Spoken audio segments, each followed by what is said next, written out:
আপনি আমার ভাই বল ভাই, ঠিক আছে আমি বলবো না, আমার ভালোবাসা একদিন এমনি আসবে, আমি এটা মনে করি আর কি।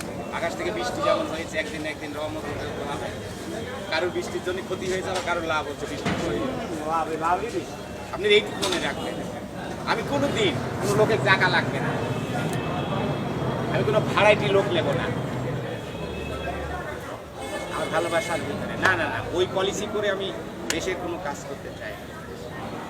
আমি বাংলাদেশের ভিতরে না, আমি Bharat, America, France, Canada, Hong Kong, Thailand, German, Japan, তুরস্ক, হ্যাঁ, মালয়েশিয়া, সুইজারল্যান্ড, কি আপনি কোন রাষ্ট্র বলবেন সেখানে আমার বই আছে, বাংলাদেশ নির্সব সেই সংসদ ভবনে, সেই দূতাবাসে। আপনি হেডলাইন বোঝেন, একটা ফ্ল্যাগের জন্য আমরা জীবন দিয়েছি হাজার হাজার মানুষ, তাহলে আর একটা ফ্ল্যাগ তাকে পরিচালনা করতে হলে কি কি ম্যাথমেটিক্সের লোক থাকলেই তো হবে না। দেশের পতাকার জন্য, একটা পতাকার জন্য হাজার হাজার মানুষ, লক্ষ লক্ষ মানুষ জীবন দিয়েছে, তাহলে আর একটা ইউনিটি ওই ফ্ল্যাগকে পরিচালনা করার জন্য, তাকে রাষ্ট্রপতিকে পরিচালনা করার জন্য আর একটা ফ্ল্যাগের প্রয়োজন।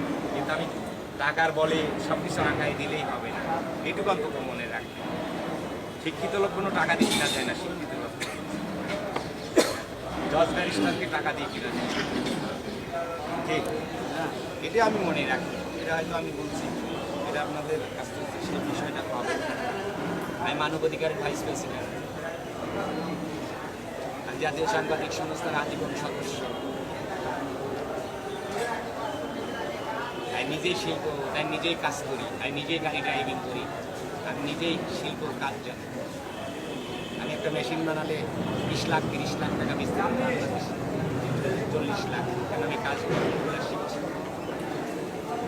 আমি ঢাকা সিডিং সার্ভিসের নতুন নাটক, আমি অল ঢাকা সিডিং সার্ভিস বৈদ্যুতিকের উপরে আমি দীর্ঘ 38 বছর কাজ করে আসছি এই শহরে। কিন্তু আরও ডেভেলপ হলে ভালো, কারো উপরে হিংস্র করি না। আমরা এক দেশের মানুষ, একটা কথা, একটাই আমাদের ঈদ, সবাই দেশপ্রেম, সবাই দেশকে ভালো।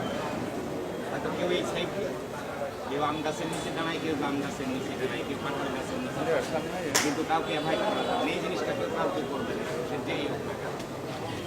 সেই অধিকার সবাই দিতে হবে, হিংস্র হবে না।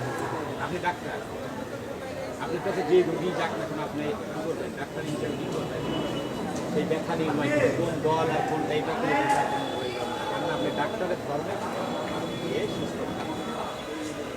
এটাও মনে রাখতে হবে, এই কথাটা জিনিসটা সবাই চিন্তা ভাবনা করে। আমি নতুন মানুষ, আমার বয়স কম, আমি মুক্তিযোদ্ধা চেতনা। এদেশে হাজার হাজার মুক্তিযোদ্ধা, যে দলই হোক না দেখেন, সবাই মুক্তিযোদ্ধা। আমার সিনিয়র, আমার বয়স, ঈশ্বর সাহেব আমার বয়সে বড়, জিয়া রহমান, আমার খালেদা জিয়া আমার বড় বয়সে, তারপরে তথ্যমন্ত্রী আমার বয়সে বড়, তারা মুক্তিযোদ্ধা ছিল। এরশাদ সাহেব আমার বয়সে বড়, রব সাহেব বলেন আমার বয়সে বড়, তারা মুক্তিযোদ্ধা ছিল। এই জন্য আমি দেখলাম না, ওখানে মিটিং করলাম, আমি লীগ বিএনপি ওরা সবাই মিটিং করে আমাকে মাঝখানে মিটিং করতে দিল জয়পুরে, সব অফিসে এক জায়গায়। বললে আপনি অত দূর থেকে আসছেন, আপনার অনুষ্ঠান হবে। তো সমাপ্ত করে দিল আমাদের ফুল স্টেজ দিয়ে, বিএনপির লোকেরা, আমি লীগের লোকেরা, তারা বড় বড় অনেক করে আসছে। আর ভুল ত্রুটি হতে পারে। হ্যাঁ সালাম ভাই, কেমন আছেন?